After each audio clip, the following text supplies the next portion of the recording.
لہٰذا ایک تاریخی بات سنیے، سب نے یہ بات سنی ہے، لیکن اس زاویے سے بھی ذرا غور کیجئے۔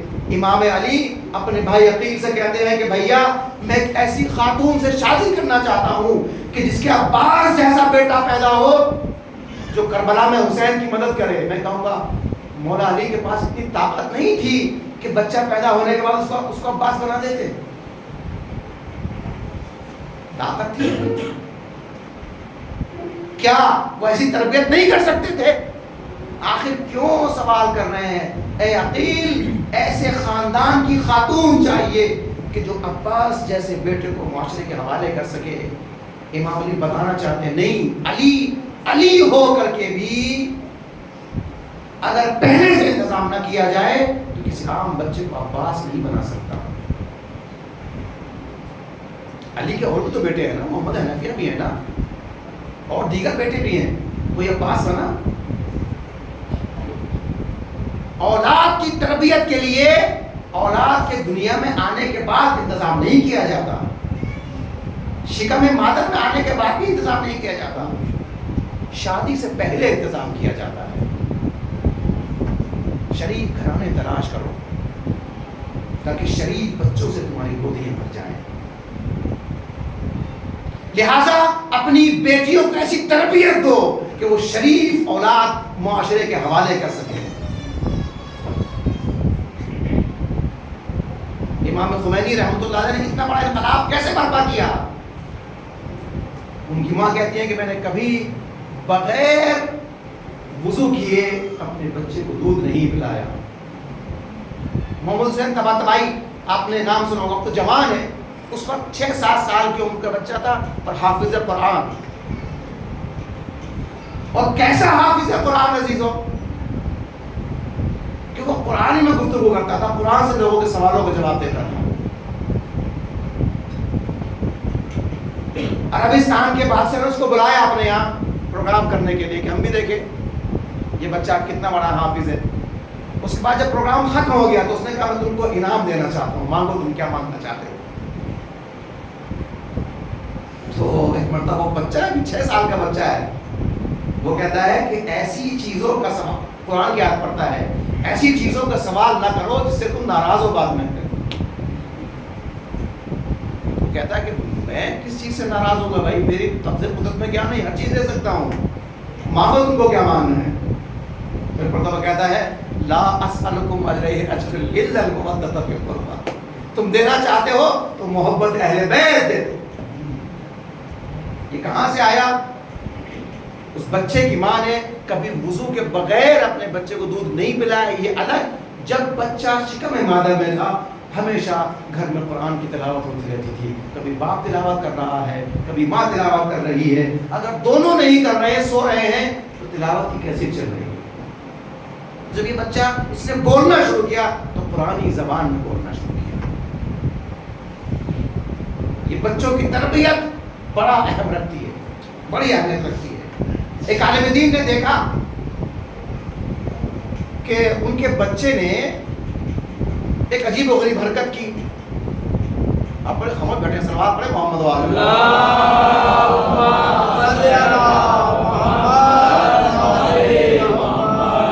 تھکے تو نہیں ہے میں آپ سلوات پڑھے پر محمد وعلی۔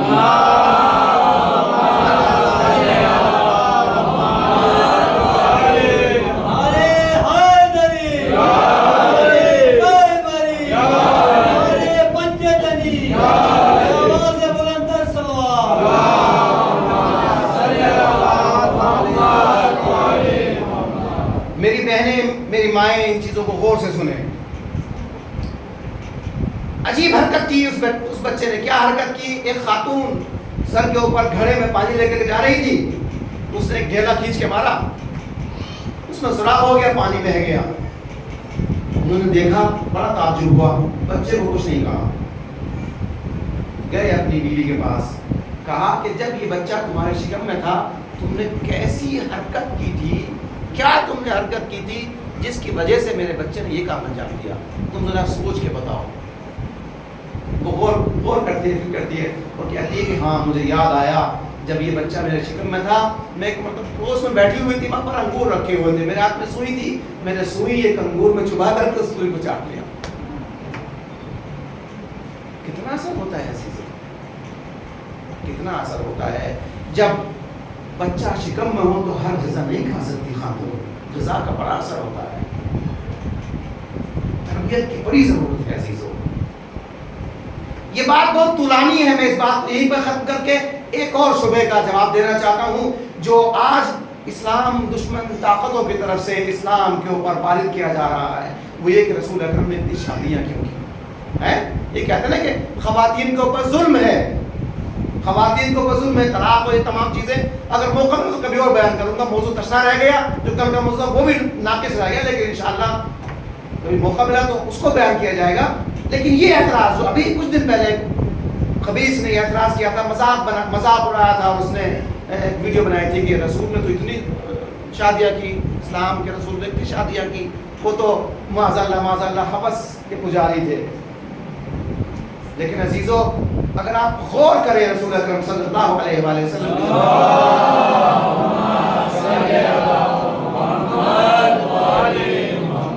رسول خدا نے پہلی شادی کب کی؟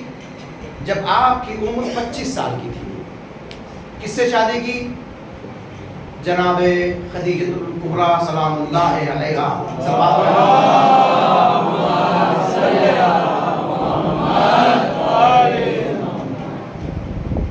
اور بعض تواریخ کے مطابق جناب خدیجہ کی عمر اس وقت 40 سال تھی، بعض تواریخ بیان کرتی ہیں، اہل سنت کا اجماع ہے تقریباً اسی کے اوپر۔ ایک 25 سال کا جوان ایک 40 سالہ خاتون سے شادی کر رہا ہے، اور جب تک جناب خدیجہ زندہ رہی رسول اکرم نے کوئی دوسری شادی نہیں کی۔ 25 سال کے بعد کب شادی کی دوسری؟ 53 سال کی عمر میں۔ جب آپ کی عمر کتنی تھی؟ 53 سال۔ 53 سال کا بوڑھا، کیا اس کے اندر یہ جن سے مقابل کے طرف رجحان رہ جاتا ہے؟ اور آپ غور کریں جتنی بھی شادیاں کی رسول اکرم نے، جتنی بھی بیویاں تھیں، ایک عائشہ کو چھوڑ کر کے بقیہ تمام بیویاں بیوہ تھیں۔ کسی کی اس سے پہلے ایک شادی ہو چکی تھی، کسی کی 2 مرتبہ شادی ہو چکی تھی، سب کے سب بیوہ تھیں۔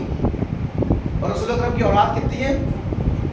ایک ہے نا، لیکن ایک بیٹے بھی تھے رسول اکرم کے، قاسم نام تھا ان کا، جن کی وفات ہو گئی تھی بچپن۔ 2 بچے ہوئے رسول اکرم کے۔ تو جس کی 9 بیویاں ہوں اس کے کتنے بچے ہونے چاہیے؟ اور جبکہ عرب میں ایک رواج تھا کہ اس کے جتنے زیادہ بچے ہوتے تھے اتنا زیادہ وہ اپنے آپ کو خوشحال سمجھتا تھا۔ اور یہ جو 9 بیویاں تھیں رسول اکرم کی، ان میں سے بعض خواتین ایسی تھی کہ جن کے اندر جو جسمانی قوت ہوتی ہے وہ پائی ہی نہیں جاتی تھی۔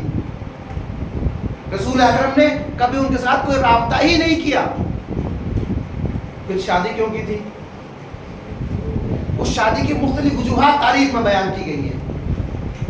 ایک وجہ بیان کی گئی وہ یہ کہ رسول اکرم کے زمانے میں ظالموں نے اتنے حملے کیے نا مسلمانوں کے اوپر، کتنے مسلمان شہید ہو گئے، تو ان کی بیویاں جو ہیں وہ بیوہ ہو جایا کرتی تھی۔ تو رسول اکرم نے بیواؤں سے شادی کر کے لوگوں کو تشویق کی اس کے اوپر بھی کہ تم مجاہدین کی بیویوں سے شادی کرو، دوسری تیسری چوتھی شادی کرو تاکہ یہ بے سرپرست نہ رہ جائیں۔ نہ صرف یہ کہ بے سرپرست نہ رہ جائیں، اگر یہ شادی نہیں کرے گی تو اس سے معاشرے اسلامی میں فحاشی پھیل سکتی ہے، معاشرہ بگڑ سکتا ہے، لہٰذا ان کو اپنی پناہ میں لے لو، یہ بھی محفوظ ہو جائیں گی، پورا معاشرہ بھی محفوظ ہو جائے گا۔ ایک فلسفہ جو بیان کیا گیا ہے۔ دوسرا فلسفہ جو بیان کیا گیا ہے، پورے عرب کی طاقت رسول اکرم کے خلاف محاذرائی کیے ہوئے تھی، مختلف طریقے سے رسول اکرم کے اوپر حملہ آور تھی۔ عرب میں لوگوں سے دوستی کرنے کا اور آپس میں رابطہ کرنے کا بہترین طریقہ شادی ہوا کرتا تھا۔ آپ کسی قبیلے میں شادی کر لیجئے تو وہ قبیلہ آپ کے پشت پناہی کے لیے کھڑا ہو جایا کرتا تھا۔ بعض شادی رسول اکرم کو مجبوراً کرنا پڑی ایسے قبائل میں کہ جن کی ضرورت تھی اسلام کو، اسلام کے پنپنے کے لیے۔ بھائی خداوند عالم نے ڈنڈے کے زور پر تو اسلام نہیں پھیلایا نا، کچھ وجوہات اور کچھ اس طرح کے حالات پیدا کیے جس کی وجہ سے اسلام پنپ جائے، اسلام اپنی ترقی کی منزلوں کو طے کر سکے۔ تاریخ اٹھا کر کے دیکھ لیجئے، کتنی شادیاں ایسی ہیں جو رسول اکرم نے سیاسی وجوہات سے کی ہیں،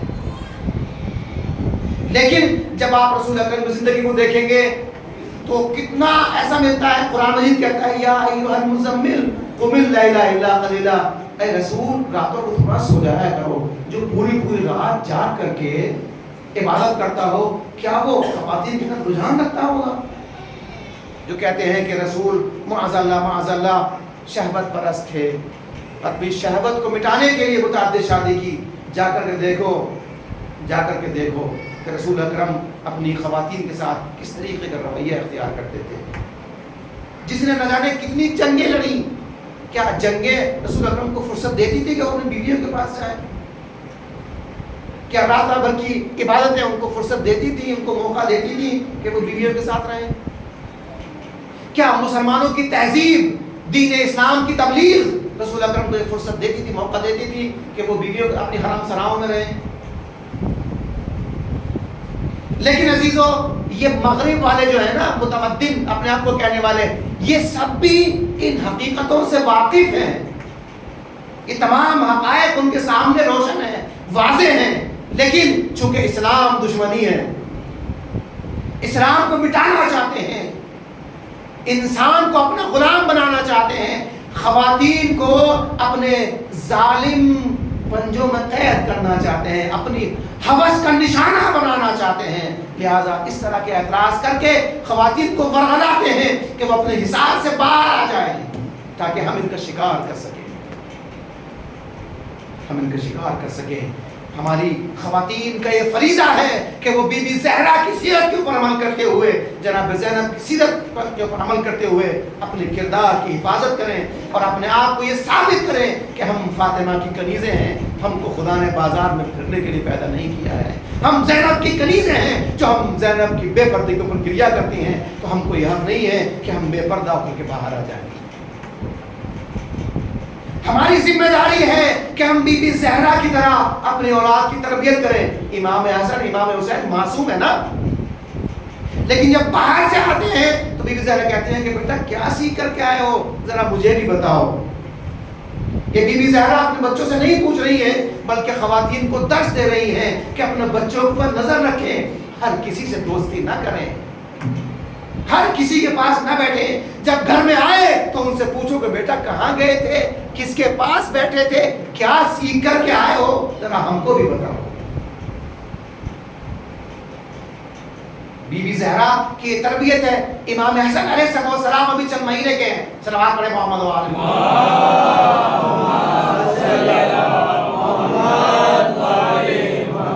معاف کیجیے گا اگر تاخیر ہو جائے، آج آخری بجے سے میں سوچتا ہوں کم سے کم اس موضوع کو تکمیل کر دوں۔ ایک صلوات پڑھیں محمد و آل محمد۔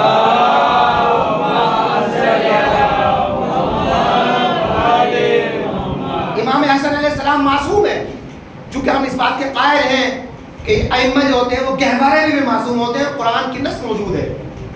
جناب عیسیٰ کے بارے میں جب لوگوں نے اعتراض کیا تھا جناب مریم کے اوپر، یا مریم انا لک ھذا، یہ بچہ کہاں سے لے کے آئی ہو، ما کان ابوک امرأ سوء وما کانت امک بغیہ، نہ تمہارا باپ برا آدمی تھا نہ تمہاری ماں بری تھی، تم نے یہ کام کیسے کر دیا، یہ بچہ کہاں سے لے کے آئی ہو؟ تو خدا نے حکم دیا جناب مریم کو کہ تم اشارہ کر دو جناب عیسیٰ کی طرف، یہ خود نمٹ لیں گے ان سے۔ ابھی 2 یا 3 دن کے ہیں جناب عیسیٰ، گہوارے میں سخن گفتگو کرتے ہو، کہتے ہیں انی عبداللہ آتانی الکتاب وجعلنی نبیا،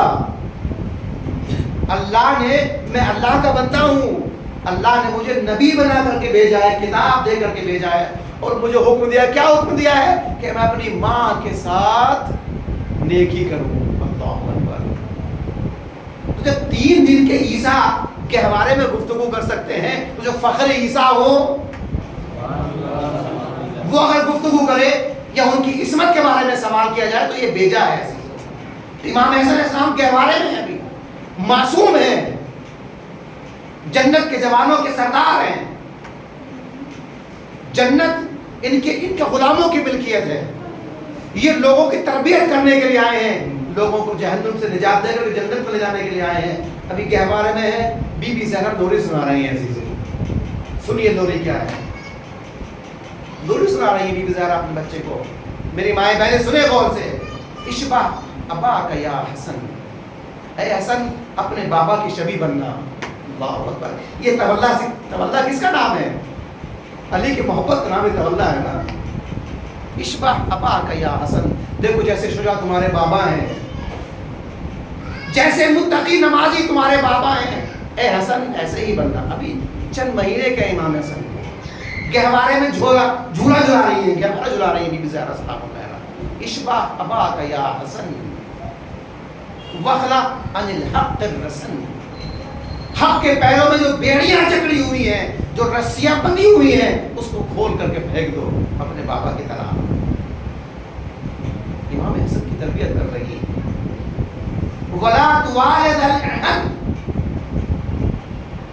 وعبد الہا ذلمنن. اس اللہ کی عبادت کرو جس نے نعمتیں نازل کی ہیں. اگر اس نے ہم کو عصمت دی ہے تو اسی کی دین ہے. اس نے نعمتیں دی ہیں اسی کی دین ہے.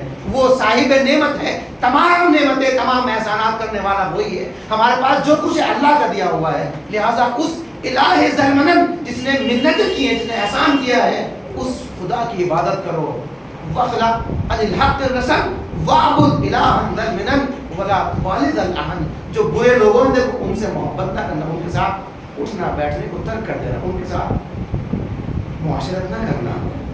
یہ بی بی زہرا اپنے بچے کو لوری نہیں دے رہی ہیں، بلکہ قیامت تک آنے والی خواتین کو یہ پیغام دے رہی ہیں کہ اپنے بچوں کو گہوارے سے ہی ان کے دل میں محبت علی بھی ڈالو، عبادت کی محبت بھی ڈالو، ظلم سے دوری کی محبت بھی ڈال دو.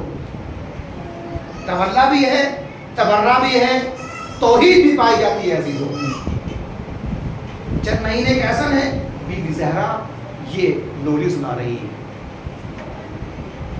تو ہماری جو خواتین ہیں، جو ہماری مائیں بہن، کتنی ان کی ذمہ داری ہے. اور جب اسی کی بیٹی زینب اس دنیا میں آتی ہے تو اپنے بچوں کی کس طریقے سے پرورش کرتی ہے کہ آگے بڑھ بڑھ کے کہتے ہیں کہ معموم بننے کی اجازت دے دیجیے. یہ تربیت ہے جناب زینب کی. اور جب جاتے ہیں نا مولانا محمد تو ایسے رجس پڑھتے ہیں کہ لوگ انگوش بدنداں ہو جاتے ہیں کہ یہ چند سال کے بچے، ان کی معرفت اتنی زیادہ ہے، ان کو پتہ نہیں کہ یہ زینب کے بیٹے ہیں، زینب کے بچے. عزیزو کربلا میں بہت سارے مسائل ہوئے، لیکن مولا سجاد علیہ السلام نے جس مصیبت کا سب سے زیادہ تذکرہ کیا وہ کیا ہے؟ الشام الشام الشام. کسی نے پوچھا کہ آقا آپ اتنا گریہ کیوں کرتے ہیں؟ میری مائیں بہنیں غور سے سنیں، ان کو اپنے پردے کی حفاظت کرنا چاہیے. بازار میں کرتی ہیں جو چہرے کی نمائش، اے بیویوں کیا یاد تمہیں کوفہ نہیں ہے؟ بازار میں کرتی ہیں جو چہرے کی نمائش، اے بیویوں کیا یاد تمہیں کوفہ نہیں ہے؟ خطبہ بھی سنایا ہے تو لہجے میں علی کے، زینب کی تو آواز بھی بے پردہ نہیں ہے. اے زینب کی اسیری پر ماتم کرنے والوں سنو. مولا سجاد سے کسی نے کہا کہ مولا شہادت تو آپ کے گھر کی میراث ہے، آپ اتنا کیوں گریہ کرتے ہیں؟ تو کہا تم نے انصاف نہیں کیا، شہادت ہمارے گھر کی میراث ہے، لیکن ماں و بہنوں کی بے پردگی یہ ہمارے گھر کی میراث نہیں ہے. کسی نے پوچھا کہ آقا سب سے زیادہ مصیبت کہاں پڑی؟ آواز دی الشام الشام الشام. ارے شام کے دروازے پر ہم کو گھنٹوں کا رکھا گیا تاکہ شام کو سجایا جا سکے. ارے شام کا بازار، شام کا بازار، شام کا بازار، ایک جو شام کے دروازے سے لے کر کے اور شام کے دربار تک اتنا راستہ ہے کہ چند منٹوں میں طے کر لیا جاتا ہے، لیکن ہم کو راستہ طے کرنے میں پورا دن لگ گیا. ارے کوئی ہمارے اوپر خرمے پھینک رہا ہے، ارے کوئی پتھر مار رہا ہے، ارے کوئی آگ پھینک رہا ہے. ارے میرا ماما جل گیا لیکن میرے ہاتھ بندھے ہوئے تھے، اپنے سر کی آگ بھی نہیں بجھا سکتا تھا. اور قیامت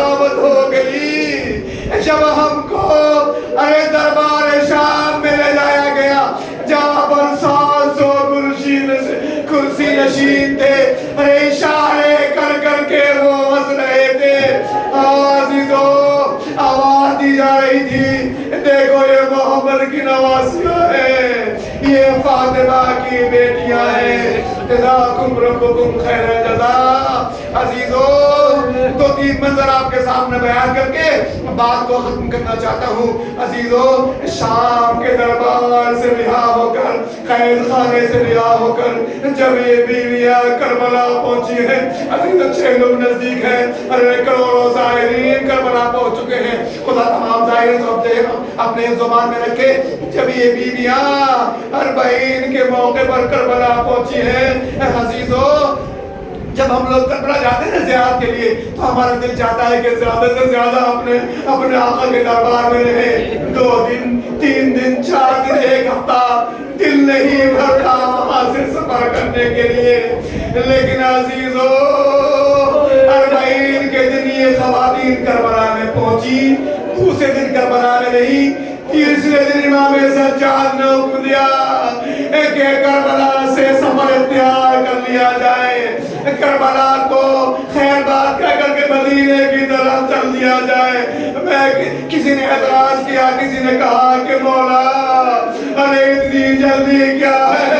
سید سجاد نے آواز دی ارے تم زینب کی حالت نہیں دیکھ رہے ہو، تم رباب کی حالت نہیں دیکھ رہے ہو. اگر چند دن رک جائے گی تو نہ زینب زندہ بچے گی نہ رباب زندہ بچے گی. لو عزیزو یہ لٹا ہوا قافلہ، یہ قافلہ جب مدینے پہنچا، ارے بشیر نے سنانی سنائی اے مدینے والو، اے یثرب والو، ارے مدینہ رہنے کے قابل نہیں رہا.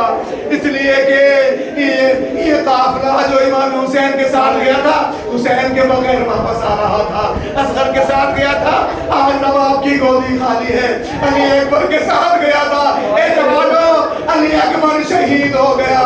عزیزو لوگ آئے، لوگوں نے دلاسا دیا. بی بی زینب نے نانا کے روزے کے اوپر جا کر کے اپنی مصیبتیں بیان کی. لیکن عزیزو ارے میرے دل کہتا ہے کہ رات کی تاریکی جب چھائی ہوگی جناب زینب اپنی اماں زہرا کی قبر کے پاس گئی ہوگی. اے اماں زہرا، ارے آپ کے اوپر اتنی مصائب پڑے کہ 18 سال کے سن میں آپ کے سر کے بال سفید ہو گئے.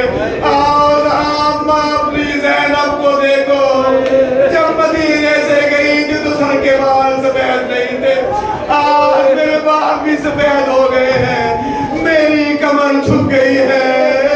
ارے اماں، ارے ظالم نے آپ کو تماشا مارا لیکن جناب آپ کی بیٹی کے مشکوں پر بھی تازیانے لگائے. اماں، ارے آپ کو دربار میں لے جایا گیا، آپ کی بیٹی کو بھی دربار میں لے جایا گیا. لیکن اماں جب آپ دربار میں گئی تو خواتین کے جھرمٹ میں تھی، آپ کی چادر زمین پر خط دیتے ہوئے جا رہی تھی. لیکن جب زینب کو دربار میں لے جایا گیا تو زینب کے سر پہ چادر نہیں تھی. اماں جب آپ دربار میں گئی، مسجد میں گئی تو وہاں پہ اصحاب رسول کا مجمع تھا. لیکن جب زینب دربار میں گئی ارے شرابیوں کا مجمع تھا، لوگ شراب کے نشے میں میری طرف اشارہ کر رہے تھے. اور اماں غضب ہو گیا جب ایک ظالم نے ارے حسین کی بیٹی کو کنیزے کے لیے طلب کر لیا. اے اماں جب آپ دربار میں گئی آپ نے گریہ کیا، آپ کے گریہ کی آواز سے پورے اصحاب رونے لگے، پوری مسجد میں شور گریہ برپا ہوا.